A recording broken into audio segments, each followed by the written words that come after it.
সংবিধানটাকে নতুন করে একটা রাষ্ট্রের বেসিক ফিলোসফি বা স্পিরিটকে ধারণ করে সেইভাবে আসলে সেটা আপনি পুনর্লিখন বলেন কিংবা নতুন সংবিধান বলেন সেইভাবে করা যায়। এখন কথা হচ্ছে আমি কি একটা জোর দিয়ে বললেই হবে যে এটা করতে হবে এইটাই হবে, আমি রাইট এটা বলে তো হবে না। তো যেহেতু অপিনিয়ন, আমি আমার অপিনিয়নটা আমি দিতে পারি।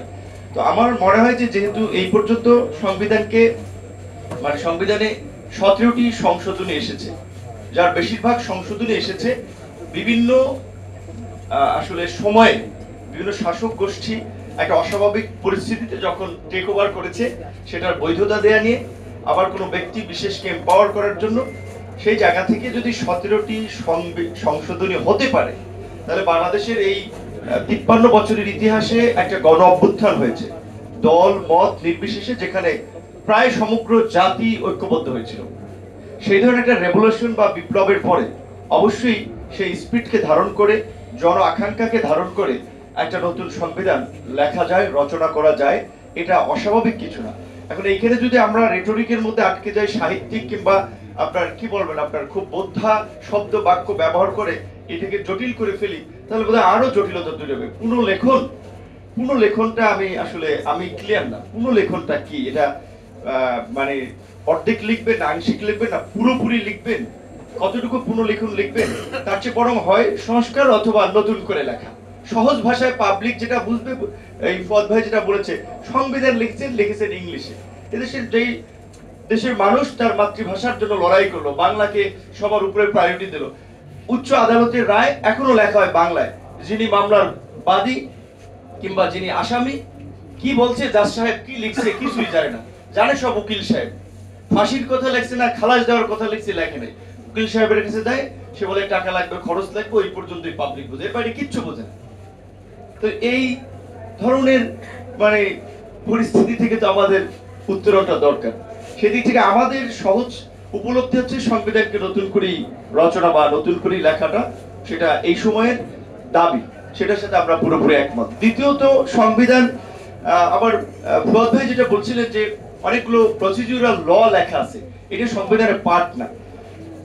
আপনার ঘরকে আপনি তো বিভিন্নভাবে সাজাতে পারেন, তো পুলিশ প্রধান কিভাবে নিয়োগ হবে সেটি সংবিধানের পার্ট না হলেও চিফ জাস্টিস কিংবা প্রেসিডেন্ট কিংবা এই ধরনের কনস্টিটিউশনাল পদগুলো সবগুলোর এভারেজ কিছু পদের বিষয়ে সংবিধানে একটা ডিরেকশন থাকতে পারে। আমাদের এই সংবিধানে ৭৭ নম্বর অনুচ্ছেদে একটা সুন্দর প্যারা আছে, ন্যায়পাল বলে একটা অনুচ্ছেদ আছে। এই 53 বছরে এই ন্যায়পালের অস্তিত্ব অনেকে না পড়লে, বিসিএস এর জন্য না পড়লে ছাত্ররাও জানে না, বা সাধারণ মানুষ যার ওই প্যারায় যাওয়ার প্রয়োজন হয়নি সে জানেও না যে ন্যায়পাল বলে কিছু আছে, এটা সেটার একটা ইমপ্লিমেন্টেশন এখানে কখনো হয়েছে। আমাদের দেশে অনেক ভালো ভালো আইন আছে, কিন্তু আইনের আপনার ওই যদি কিন্তুর ফলে যে ফাঁক ফোকর, ওইটার কারণে অপপ্রয়োগটাই বেশি হচ্ছে।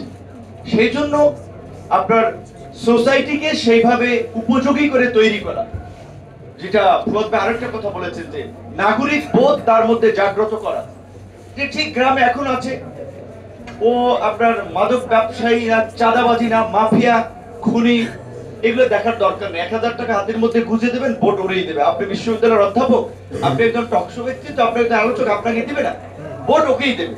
তো এই সোসাইটিকে পরিবর্তন করাটাও জরুরি। সংবিধান এবং আইন দিয়ে এই সোসাইটি পরিবর্তন হবে না যদি আমাদের মধ্যে সেই মূল্যবোধ আমরা জাগ্রত না করতে পারি। সেই মূল্যবোধকে জাগ্রত করতে হলে অবশ্যই সেই ধরনের একটা শিক্ষা ব্যবস্থা আমাদের গড়ে তোলা দরকার। আমরা তো স্কুল থেকে দেখে আসছি, যিনি প্রিন্সিপাল কিংবা অধ্যক্ষ হন তিনি লবিং তদবির করে আসেন, রাজনৈতিক বিবেচনা আসেন, তো ওইখান থেকে তো আমরা ওই লবিং তদবিরই শিখি। আমাদের মধ্যে যে অনেস্টি, ইন্টিগ্রিটি, সেগুলো তো আমাদের শিক্ষা ব্যবস্থা, আমাদের স্কুল কলেজ বিশ্ববিদ্যালয় আমাদেরকে শিক্ষা দেয় না। সেই শিক্ষা ব্যবস্থার মাধ্যমে আপনি কিভাবে একটা ডেভেলপ নেশন কিংবা একটা এনলাইটেড সোসাইটি আপনি তৈরি করবেন?